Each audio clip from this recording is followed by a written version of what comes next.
بسم الله الرحمن الرحيم. السلام عليكم ورحمة الله وبركاته. داوديال كلنتي وناسن مeel kasoo joogtaan barnaamijkan waxaan ku soo qaadan doonaa Israa'iil oo sheegtay inay soo deysay qayb ka mid ah maxaabiistii Hamas ay ka afduubeen qayb ka mid ah gudaha Israa'iil.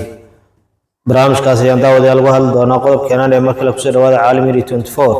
barnaamijkan ku bilownay daawadayaal Israa'iil ayaa warar ay soo saartay waxay ku sheegtay inay gudaha qasa ka soo furteen qaar ka mid ah maxaabiista kooxaha wax iska caabinta Falastiiniyiinta ay gacanta ku hayeen Israa'iiliyiinta.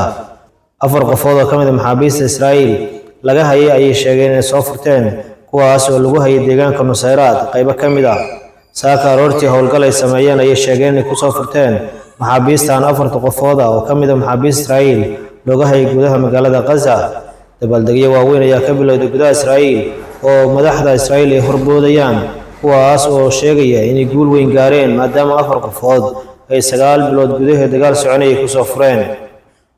wararka kale ee ka imaanaya Gaza ayaa sheegaya in dad badan ay ku dhinteen qaybo badan oo magaaladaasi ka mid ah kadib duqeymo xooggan oo ciidanka Israa'iil ay ku sameeyeen ama ka fuliyeen gudaha magaalada Gaza. goobaha isbitaalada iyo meelaha dadka ay ku gabaadsanayeen ayaa la sheegay inay beegsanayaan ciidanka Israa'iil taas oo loo qaadan karo inay tahay cadaadis ay doonayeen inay aqbalaan kooxaha wax iska caabinta Falastiiniyiinta heshiiska madaxweynaha Mareykanka uu soo bandhigay ee la xiriira sii deynta maxaabiista. hogaamiyaha mucaaradka Yair Lapid ayaa sidoo kale sheegay inuu soo dhaweynayo kuna faraxsan yahay soo deynta afartaasi maxbuus ee Israa'iiliyiinta ee gudaha Gaza laga soo daayay ama laga soo furtay.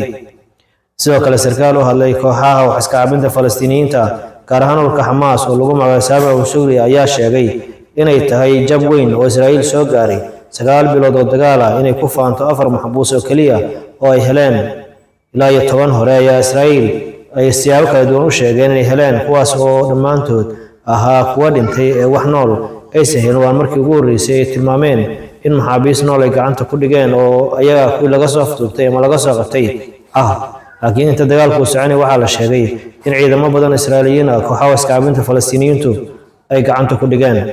wararkaas wixii ka soo kordha wararkana dambe ayaad kula socon doontaan daawadayaal.